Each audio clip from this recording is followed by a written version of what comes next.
Hi everyone, it's Rax. I'm going to start the little series going over all the Abattoir of Zero builds that I actually have built.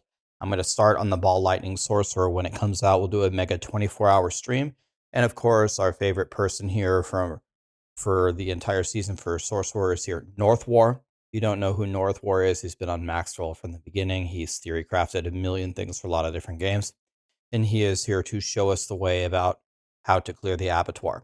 So if you go to the guide and you go down to level 100 game variants, we have the Abattoir of Zir. And also, if you go for the injured version, there's another way you could set it up as well. But I'm going to go for the regular Abattoir of Zir version. And there's a couple of changes that we need to make in order to dominate the game. So we can read through all this and he's going to explain it to you step by step. But I'm going to show you in game with some examples. All right, so what I have on right now is the normal Ball Lightning build. And I have one thing I should say, I apologize. I put out multiple Ball Lightning builds over the course of the season. I'm not trying to rehash the stuff I've already said. So what I'm going to do is I'm going to start with kind of a really end game version that you're probably farming with. I'm just going to show you how to get it ready for the Abattoir of Zero very quickly. Okay, so here's the very first thing to understand. We have played the entire season with the Chain Lightning enchantment slot. The reason why we took Chain Lightning is because this ring with recharging will give you infinite mana. You throw Ball Lightnings, the Chain Lightnings shoot out, you have infinite mana, we're dominating, right? Well, in the Abattoir of Zir, we actually learned something from the final dev post where they actually gave us an example of running through one. And they said that the thing that's going to scale the highest and the fastest is monster HP. And they said they're not going to scale the monster damage to an insane level where you're just getting insta one-shot by everything. And I think that this is a good way to do it so we can actually play. So the first thing that we need to do is figure out, actually, how can we squeeze in more damage into our build? Well, this enchantment slot was fantastic the whole season for giving us infinite mana, but we would be able to do a hell of a lot more damage if we could drop it and if we could pick up the Ball Lightning enchantment, because after all, that is the build that we're playing. So, Lucky Hits Crit is going to have 25% chance to spawn another Ball Lightning, and that's the thing that actually does damage. So if we did that, how in the world are we going to get back to our infinite mana? And the answer is we're going to drop the recharging aspect and we're going to put on Prodigies. And Prodigies is going to give us a lot of mana whenever we use our cooldowns, and we have a lot of cooldowns and we roll cooldown everywhere, and it's going to give us more mana. As you might have imagined, it's going to give you less mana than having recharging. So how can we make up for that? Well, the next way that we're going to do that is if you've been playing with a dagger the whole time, the implicit on a dagger at the top is 30% damage to close enemies. That 30% additive damage is not much when you add it up into the giant mathematical equation. When you get the Paragon, the new Paragon glyph that gives you multiplicative damage, it's going to carry you completely. So we don't really need this implicit anymore. So if you can find a wand, as I like to call it, from Duriel like this, all stats int mastery, and then you'd roll the damage to crowd controlled for damage to close. Now your implicit is 10% lucky hit chance. In the same way here on the gloves, I'm looking for gloves that have attack speed, crit, lucky hit, and then lucky hit chance to restore your resource. I'm stacking lucky hit here. I'm stacking lucky hit here. And then also on this ring, I even took a lucky hit roll as well. So when I put all of these on, and I obviously need to throw another weapon power on there, my lucky hit chance is extremely high. And when your lucky hit is extremely high, especially when you have these rolls like this, along with some other things in the talent tree, the chance to restore primary resource, the chance to restore primary resource here, well, watch what happens. So I'm going to attack this training dummy. And all you got to do is take a couple steps around, and look at my mana. I'm not throwing any chain lightnings here. And I have infinite mana. Okay? And I'm doing a bajillion damage, especially if I actually push the buttons and do the rotation right. So that will solve your mana problems. So What have we done here? Quick little recap. Drop Chain Lightning for Ball Lightning. Put Prodigies in its place. Lucky hit here, lucky hit here, lucky hit chance to restore resource. You can even go for a second roll here, lucky hit chance to restore resource. And then you see that you got infinite mana, right? Walk around and pick up the crackling energies. There's a couple little changes in the tree that I'll let you read from Northward, nothing too major. That's the first thing that you do. Okay. The second thing is you need to adjust your armor. Now, there is a little piece of good news. We thought that the Abattoir of Zir monsters would start one level higher than Nightmare Dungeon 100, and it would increase 25-fold, 25 levels, for every level beyond Nightmare Dungeon 100, giving us a final monster level of about 179, which would mean we would need almost to the T 15,000 armor, 14,886 or whatever the hell the number was.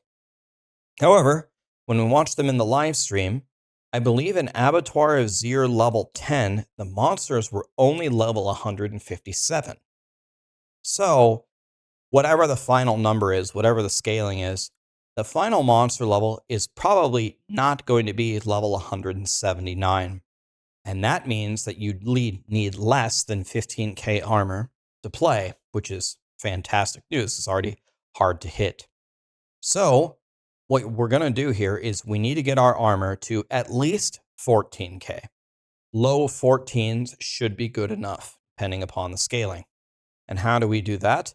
Well, we don't want to tick off Tibalt's if we don't have to. We don't want to tick off Godslayer if we don't have to. So we're not going to. What I did is I looked for a new chess piece because we don't need raiment. The main thing about raiment is the pull.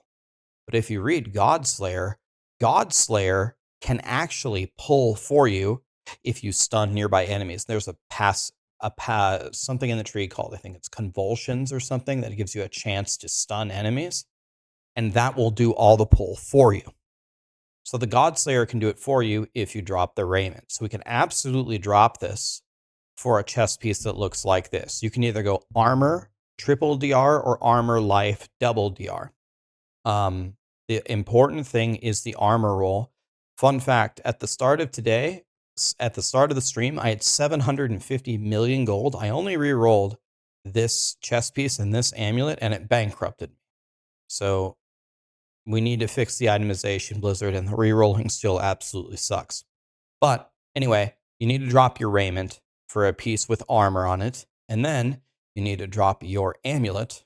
By the way, this would be a good amulet to use as well, but I didn't have the money to reroll the movement speed for an amulet with armor on it. Armor, cooldown, mastery, and then instead of Devouring Blaze, you could get mana reduction, or you could get movement speed. You can get whatever you want.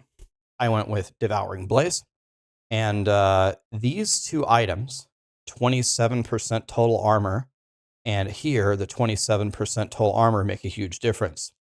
So look at me here, 3.6k armor, put these two on. Now I'm at 8.5, and then when I attack, when I put Disobedience on the amulet, watch what happens. Oops, don't want to open the shop there. That was free advertising, Blizzard. Look at my armor, 14,000. Remember, if you have been running your Hell Tides, you will have an elixir that you've been saving called an Iron Elixir. The Iron Elixir can add 900 armor, and that will be huge. If you don't have enough, if you can't get to this level, you can play with an Iron Elixir. You can buff up your armor that way with the Disobedience, and then you're going to get there. So the fact that the monster level is probably not going to reach the same level that we had anticipated brings the 15k more down to 14k. Just swapping these two things, where before I had an absolutely pathetic 5,500 armor, now all of a sudden by making these switches and doing the Disobedience thing, now I'm pretty much capped. And that's it. There's a new Paragon board, obviously. The whole idea of the Paragon board, if I can pull it up here, is you need to allocate a bajillion points to the Tears of Blood. because every core skill around it, all of it, is going to give you increased multiplicative damage. This is the most powerful thing in the entire game. So with every single build, you will allocate pretty much an entire board to just pumping this as hard as you possibly can. So when you put that many points into a single board, it's going to mean that you're going to lose quite a few of your other glyphs. So we're just going to go through and surgically pick up some other glyphs. But don't respec to this Paragon board until after you've cleared Abattoir of Zir level 1. Because if you make this Paragon board, you don't have the glyph to start with, and you're going to do way less damage, probably has way worse defense in your very first run. So you do the run, you get the glyph, then you respec to this, and then you're good to go.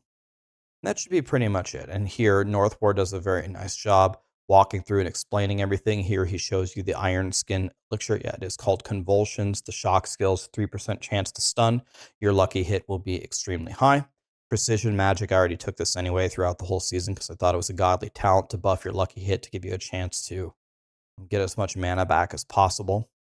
And those are the changes for the Abattoir of Zir. Going in like this, obviously, if I would fix the wand here and upgrade it and throw the power on here.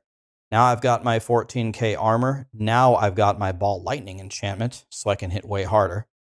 Instead of the chain lightning, I took prodigies, keep my mana up, and I'm looking for lucky hit wherever I can get it. I took a lucky hit roll here, a lucky hit roll here. I took the lucky hit resource here and here. And as you can see, I can sustain my mana forever. And this sorcerer is very, very tanky. I'm going to have no problem at all staying alive. And you can see I'm doing about 10 quintillion damage a second or something. That's the ball lightning update, guys. I'm going to go through Bone Spear Necro, Hoda Barb, cover Poison Shred Druid, and what am I missing? Oh yeah, the Rogue. We can either cover Twisting Blades or Pen Shot. Try to get those videos out very quickly in the next 2 days. And I'll see you for the 24-hour live stream where we try to push this ball lightning sorcerer in solo hardcore to level 25. Thank you.